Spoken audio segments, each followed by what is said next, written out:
10 साल पहले तुम किसी शख्स से हारे थे। वो शख्स जिसके पास स्टार नाइट फॉलिंग टेक्निक थी। ये कहने के साथ वो बंदा जब बाहर आता है तो उसे देखकर वो किलर भी बिल्कुल चौंक जाता है और वो वॉरियर फिर उस किलर को कहता है कि वो शख्स जो भी star night falling river technique को जानता है वो तुम्हारे अटैक से बार बार बचता आया है। मगर वो किलर ज्यादा बात नहीं करता और कहता है कि जाओ और खत्म कर दो इसे।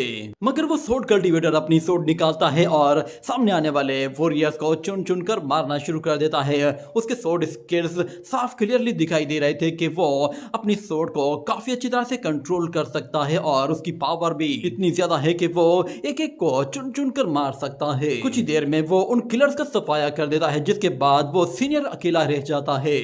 और इस तरह फिर जब उन दोनों ही वॉरियर्स के बीच में फाइट होती है तो फिर दोनों ही अपने स्किल्स का इस्तेमाल करते हुए अपनी अपनी टेक्निक्स यूज करते हैं। और यहाँ पर वो किलर जब अपनी सीक्रेट टेक्निक को यूज करता है तो सामने से वो वॉरियर उसे बहुत ही आसानी से काउंटर कर देता है, जिस पर वो किलर हैरान होकर कहता है कि तुम भी ये टेक्निक जानते हो, बताओ कि तुमने स्टार नाइट फॉलिंग टेक्निक कहां से सीखी। अगर तुम नहीं बता रहे तो फिर तुम्हें यहाँ पर आज मरना होगा।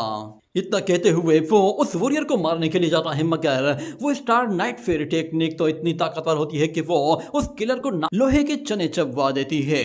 इतने में वो वॉरियर जब उस किलर को मारने के लिए आता है तो उस किलर को दिखाई देता है कि ये लड़का तो वही है जो कि 10 साल पहले आया था। ये कहने के साथ वो उस वॉरियर के अटैक को रोकता है और कहता है कि मैं आज साबित करूंगा कि मैं कोई बेकार वॉरियर नहीं हूँ। पर वो वॉरियर उस किलर को अपनी सोर्ड के साथ उठाकर दूर फेंक देता है और कहता है कि मैं तुम्हें आज पकड़कर अपने साथ लेकर जा रहा हूँ ताकि तुम यू न्यू पैलेस में जाकर अपनी सच्चाई बताओ कि तुमने किस तरह लोगों को चीट किया है। ये कहने के साथ हमें दिखाया जाता है कि वो शख्स उस किलर को पकड़कर एक घोड़े के ऊपर बिठा देता है और